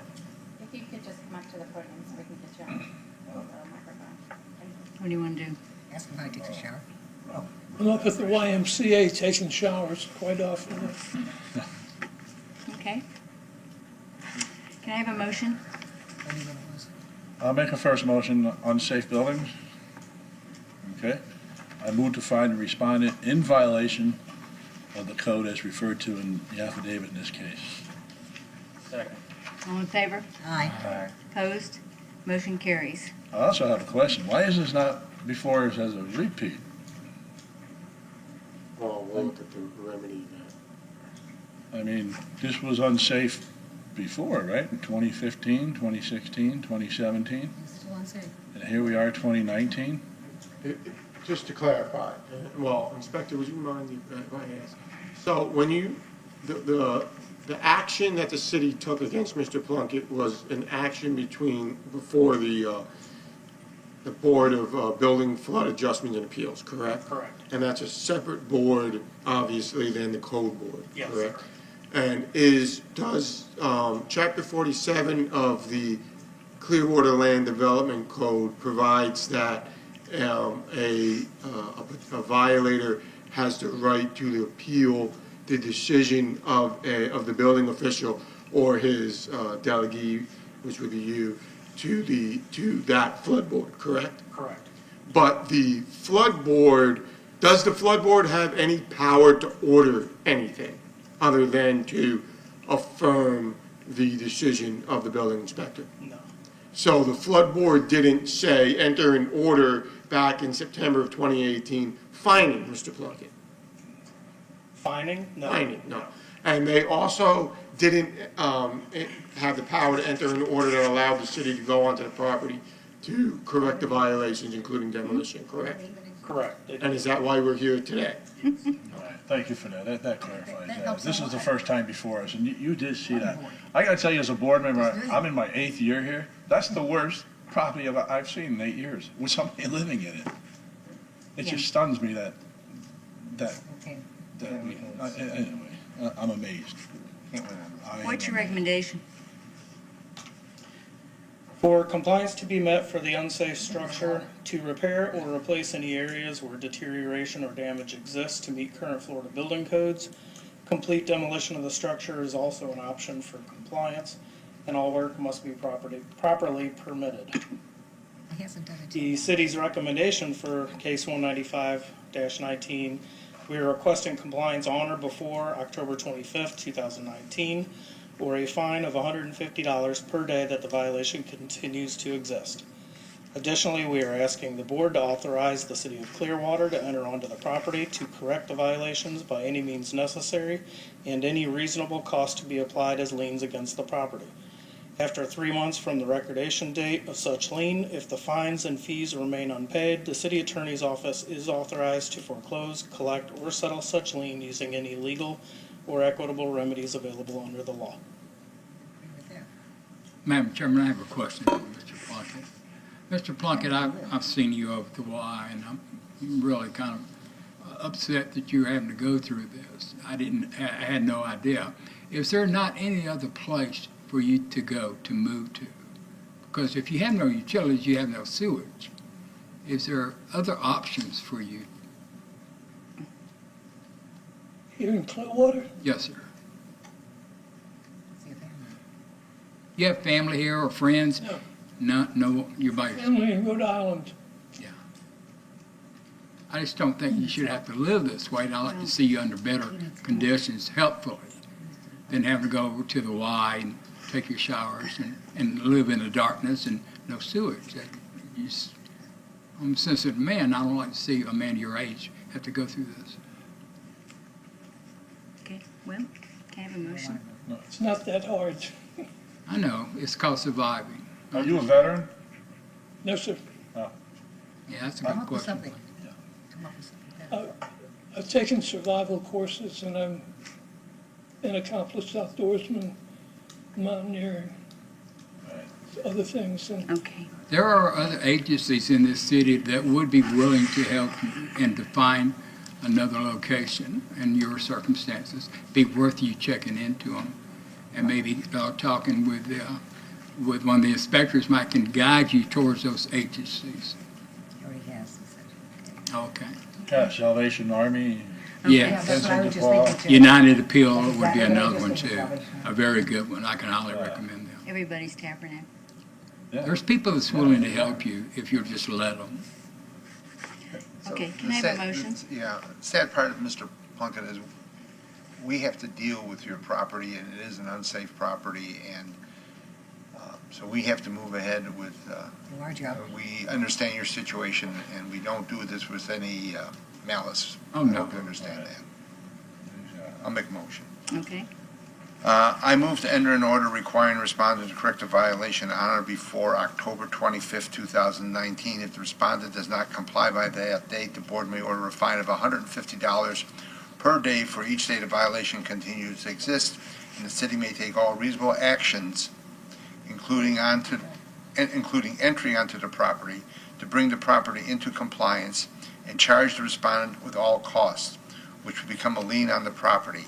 If costs, fines, and fees remain unpaid 3 months after such lien is filed, the city is authorized to foreclose, collect, or settle such lien. Second. All in favor? Aye. Opposed? Motion carries. So Okay, what that means, I hope you understand, is that you have to rectify this situation by October 25th, or the city's going to do it for you. Okay? I will start looking for another place to live. well. Okay, thank you, Mr. Plunkett. Hopefully that gives you the impetus to go find yourself some That gives help. you We time, need to be yeah. helped, and there's great people in the city who will help you. That gives you plenty of time to seek that help. And we wish you the best of luck in We do doing that that. indeed. Okay. Come back and give us good news sometime. Thank you. Thank you. Item 4.23, case 215-19. Fine respondents Ayad Elian at 1391 Gulf to Bay Boulevard in violation of code for unsafe building, and issue an order with compliance deadline and fine if compliance is not met. No? Nobody. Okay. Okay. Building Inspector Jason Cantrell for City of Clearwater, presenting the case 215-19. Excuse me, sir. I can make a first motion. First motion. Oh, yeah. Okay. Yeah. I move to find the respondent in violation of the code as referred to in the affidavit in this case. Second. All in favor? Motion carries. Okay. No, sorry. No worries, I got ahead of myself. This is the property at 1391 Gulf to Bay. Here we cited one violation for unsafe structure for sections 3-1502A for property maintenance requirements, and 3-1503B2 for public nuisance. Notice of violation was sent on June 18th, 2019. The compliance date from the date of receipt of notice, 7 days to obtain a permit and 20 subsequent days to complete the work. And an affidavit of posting was done here on August 7th, 2019. This property is also right near the Gulf to Bay Cleveland split. This photo might be more recognizable. It's the building with that blue-green awning there. It was a little corner market that is now closed. Yeah. Oh. I have not actually been into this building. These photos were sent in by the complainant, and we are basing it off of these photos. It appears that they have put up some sort of structural support to try to hold those rafters up, or joists up. I'm not sure. Rafters. Here's another photo showing the rafters, a little bit more deterioration on them. Again, they have the supports going across to try to hold that up. And then this photo's not really relevant to unsafe, but it does show the deterioration of the interior of the property. That's all I have for that one. You have a Is this the building recommendation? that used to be a produce place?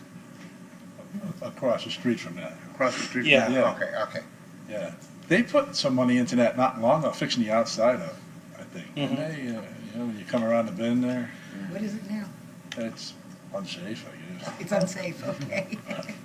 What's your I don't know if there's somebody recommendation? in there or What is not. it? It's unsafe. Too bad.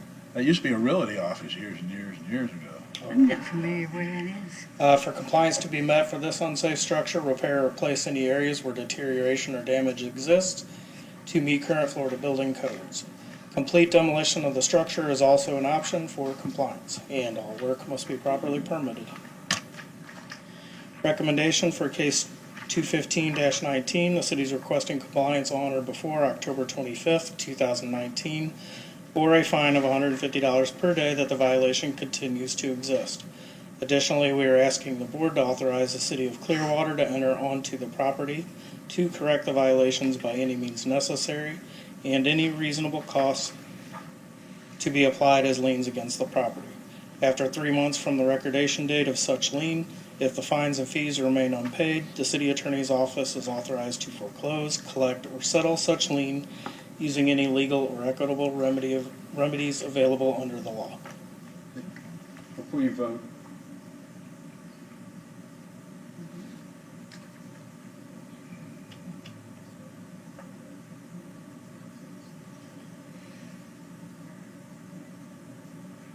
we have just a minute, Mike.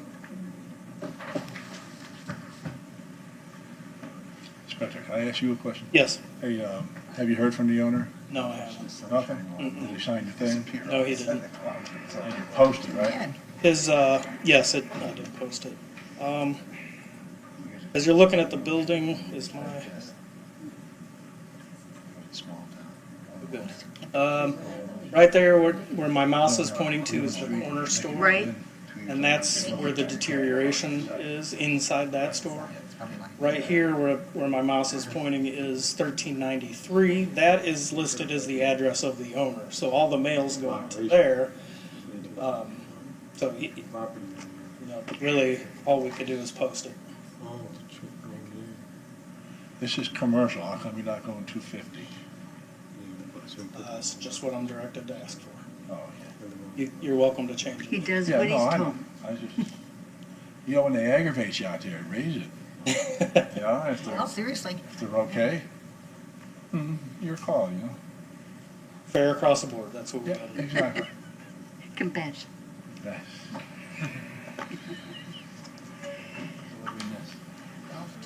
They're still discussing, so. Thank you, Board. And this may come as a surprise to the inspector, and I hadn't caught it either, but on the notice of violation, the site address says, I think, 1391 Yes, it does. Gulf to Bay. but it's 1383. Uh-oh. You know, we had that in another case here too, where it was a duplex and the violation was in one side. Well, I believe that I told you 1393. I believe 1383 is the one, is the unit on the end of that. As I was showing them, this, right where my mouse is circling, that's the 1383. So 1383 is the correct address? That's the address, that's the mailing address, That's a mailing and ownership address. mailing and ownership. For the whole complex? Right. And we're doing the whole complex as an unsafe building, correct? Well, it's just the Just unit that- on the left as far as we know. I'm not an attorney, but I know that the language in here, like if they came in with representation, they'd probably pull you out on that. I'm just saying. What's the tax bill address? Now, why does the air attorneys, if they would do that? Yeah.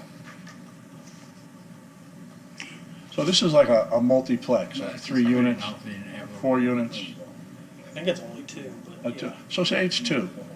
The whole building is unsafe, right? So does it really matter? Well, let me. That's above my May I So when- inquire? Sure. So, Inspector, how did you get the address of, I think it's of 1391 Gulf to Bay? It's on the door. It's on the what? It's on the door. So what's the record at the courthouse say?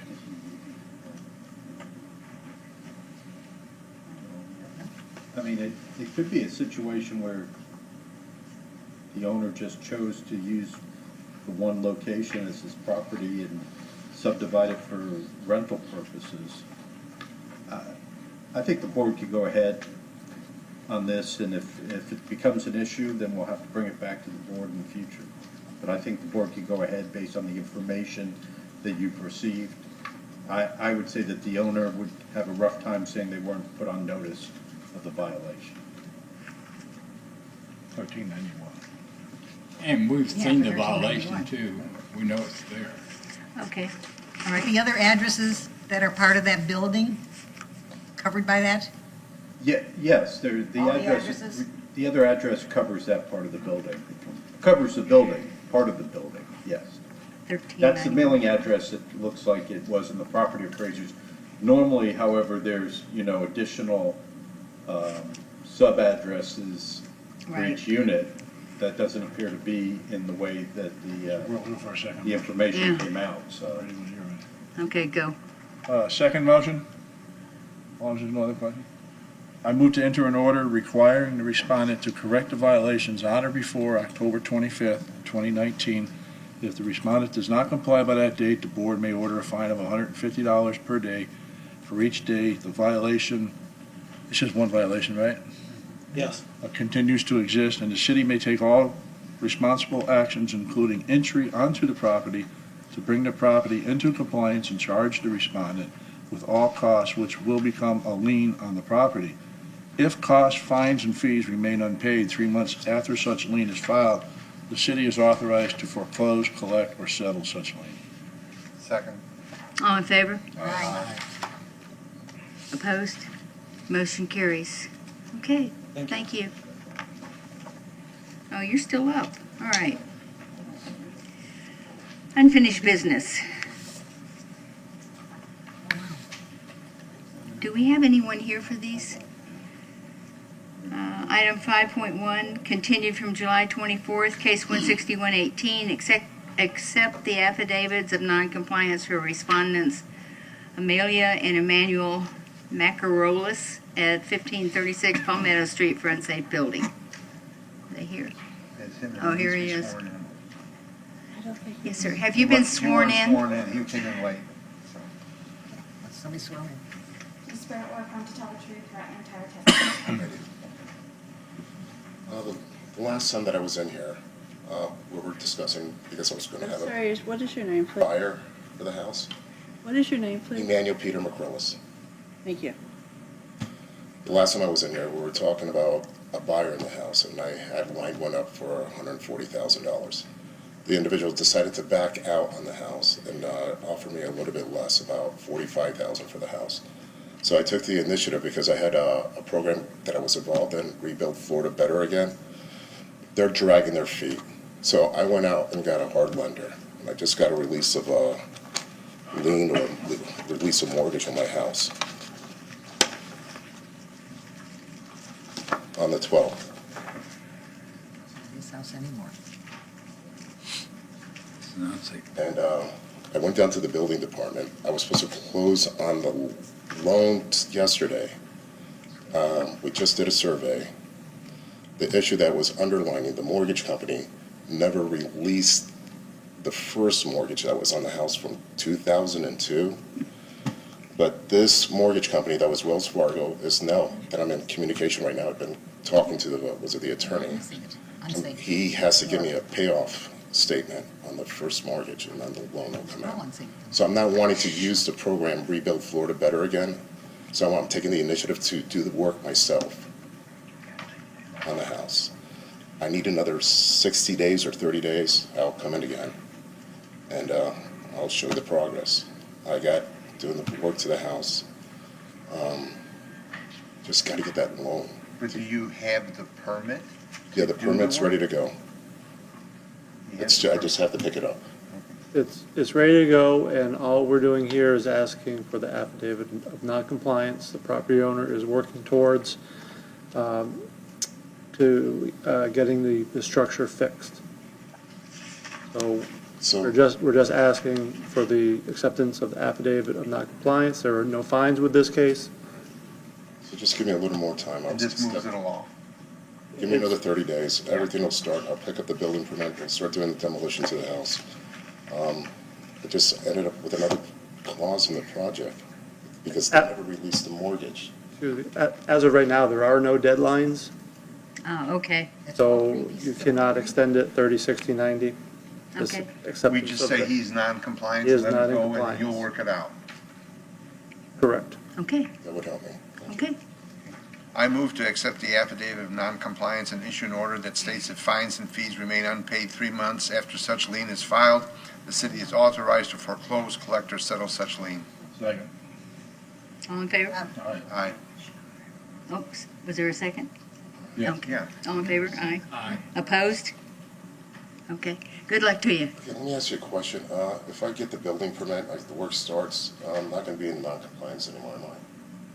Until the structure is repaired, until the permit is closed out, you're not in compliance. I figure once the demolition is done, 6 to 8 weeks, and the house should be done. Contact Good the luck. inspectors when that happens now. Oh, I will. Yeah. Good luck. Okay. Item 5.2, case 18318, accept the affidavits of noncompliance for respondents Gilbert G. Janelli at 2634 Woodridge Avenue for unsafe building. Mr. Janelli here? He is here. What? You saved my life with a car accident. I may not have anything to say. We didn't ask for any fines in this case, and he does have an active permit, and the partial demolition is proceeding, so. Okay.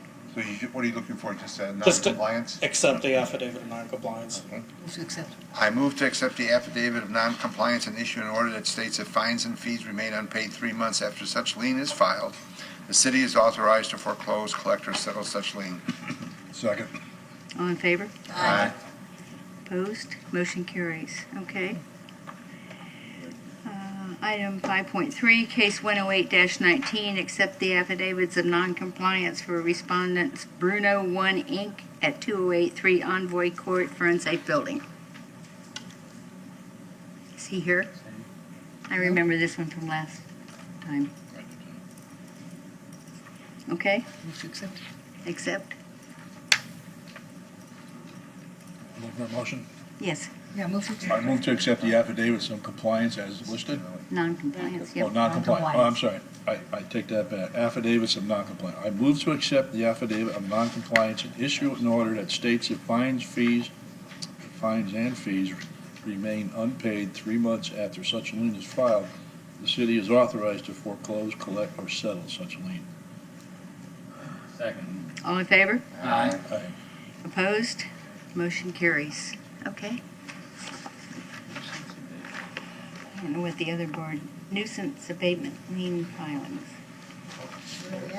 Madam Chair, it doesn't look like anyone's here for any of those cases, so but before you do your one motion, the city would move to have 7.6, 7.13, 7.20, 7.22, and 7.23 be moved in as a declaration of violation.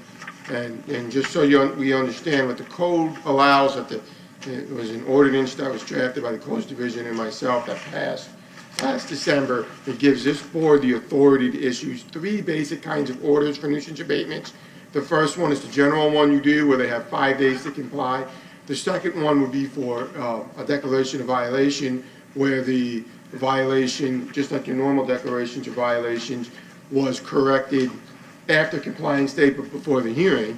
And then the third one, which you haven't, I don't think you've seen yet, is a repeat violation. And if you would be just a normal repeat violator, so if your grass overgrows again in the next 5 years, the city staff can bring them back before you, and you can enter a repeat order which allows the city to go onto the property to abate and maintain the nuisance, even if the nuisance is even if the violation is corrected within those 5 days you normally give them. The rationale behind that is there could be some people who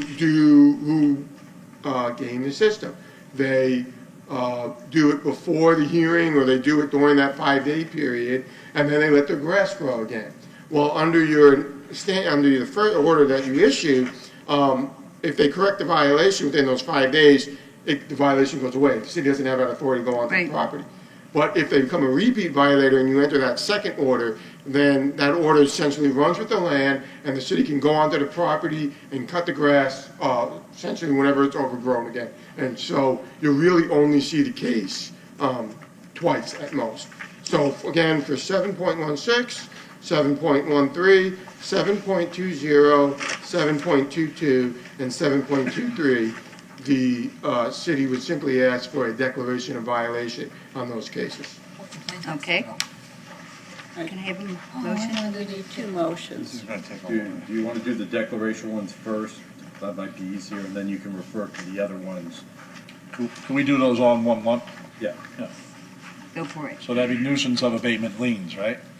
You can do the nuisance abatement liens, since there's no one here, on the ones that Mike hasn't asked for, you could do those as one lump sum.